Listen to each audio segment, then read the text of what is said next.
Welcome to today's press conference. There aren't any reporters here. What are you talking about? We got two citrus presses right here. A bunch of oranges and one very interesting looking pineapple that's prepared to answer a lot of tough questions. You know, pineapple isn't a citrus, right? That's why this one's an independent candidate.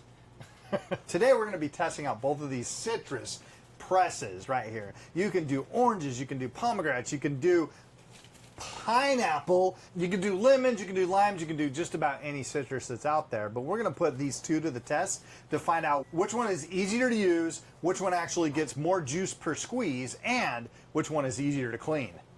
And we're going to be measuring these physical results. So this guy can't just pick whichever one looks most expensive. Ooh, let me take that one.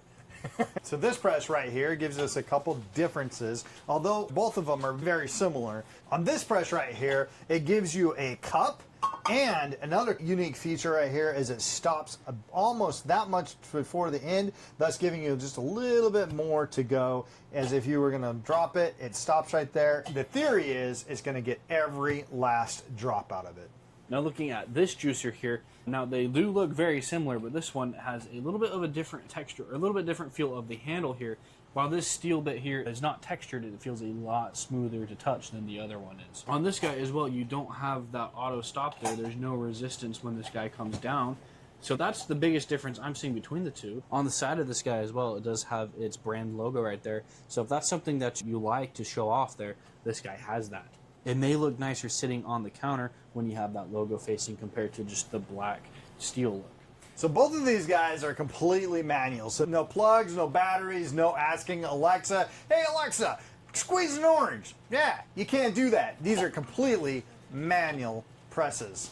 Now before they start campaigning against each other here, we're going to be using the same amount of fruit, the same measuring tools, and the same testing rules. We're going to also switch. So he's going to do one, I'm going to do one, then we're going to switch so that nobody can blame the result on this highly trained juicing arm. Round one is the normal use test. Each press gets the same weight in orange halves. We're going to be measuring the juice, watching for seeds, pulp, basically how much pressure each one of these juice presses can take.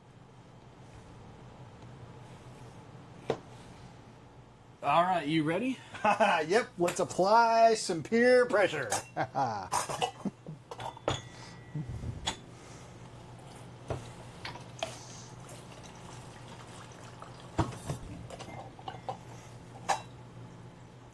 We're going to switch now. They're just getting warmed up. Let's see what we can do here.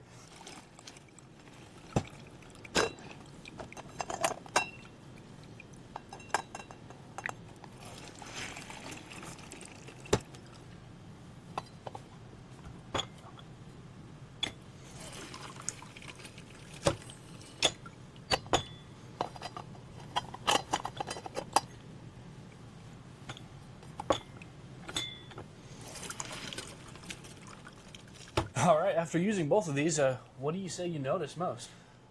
Well, I would honestly say that they're both very similar. I mean, obviously we're trying two manual juice presses, and when I'm using this guy right here, I did kind of like the fact that I knew that you could just give it a little bit more.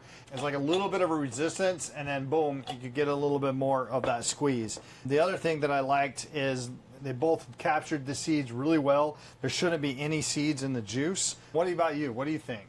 Main difference for me, using this guy here, I noticed when I was pushing it down, it was way smoother and easier to get that nice juice over there. In regards to this one, I had to put a lot more elbow grease in order to get that down. Even before you reach the spot where there is that resistance, I noticed that I had to put a lot more pressure in order to squeeze that orange. Probably because you don't have that well-trained juicing arm. He's still trying to work it in for sure. Across the board, they're very similar. The way they reacted, we just did like 9 oranges cut in half, the same exact amount of orange weight, so 1.53 ounces, and just a little bit over 1.5 pounds of oranges. So now the big question is, which one actually had more juice? Why don't we measure and find out? I'm just going to pour this in here so that we can kind of have a comparison factor, but I do like that you do have this juicy cup. And let's see which one has more pulp or anything like that, and also see if any had seeds. So here is our juice test. Isn't that interesting? Just looking at the eyeball test, what do you think? Which one actually pulled more juice? I don't know. I honestly don't know. So we're going to have to go to the exact science of measuring the cups. This cup measures right at 3 inches. This guy, ooh, not quite 3 inches. Super close though. We're looking at 2 3/4 quarters right there. I measure mine just to make sure because, I mean, eyeballing, they look almost exactly the same. This guy here did a whole 1/4 inch more of juice in that cup. Isn't that interesting? I mean, that could very well be the variant, and maybe one orange was just a little bit more juicy than the other. But with this press, it did seem that you were filling it up just a little bit quicker, but 1/4 of an inch more. I mean, if you're doing a lot of oranges, that could potentially add up on the juicing. However, now, my favorite part, 3 oranges gives you 3 inches about, right? Yeah. 3 oranges, 3 inches of juice, no matter what, you know, obviously the size of your orange juice. But bottoms up.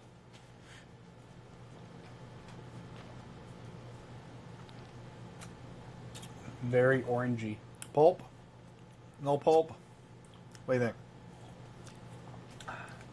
Pulp. Pulp? So let's do that. All right, here we go. So we're going to do the pulp test really quick. This one produced about that much pulp, and you can see there's a little bit of seed in there, but that's not very much. Most of the seeds are trapped in here that you're getting. And you can see that now this is completely pulp-free orange juice. Just depends on your preference whether you like pulp or not, but that's about how much pulp that you're going to get in about 3 inches of orange juice right there. Now we're going to measure the pulp that comes out of this juicer here. So with this juicer here, it looks like it has less pulp that had come out there in the strainer. It could be just maybe the oranges we had were less pulpy than the other ones, or it could be that you're not pushing as much of that pulp through, because it does kind of look like a lot more pulp is collected here on the ends here rather than this other guy. It may have been shoved through when you do get that extra press.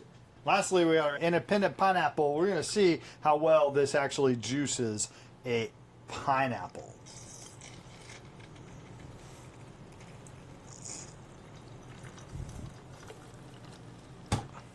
Got it.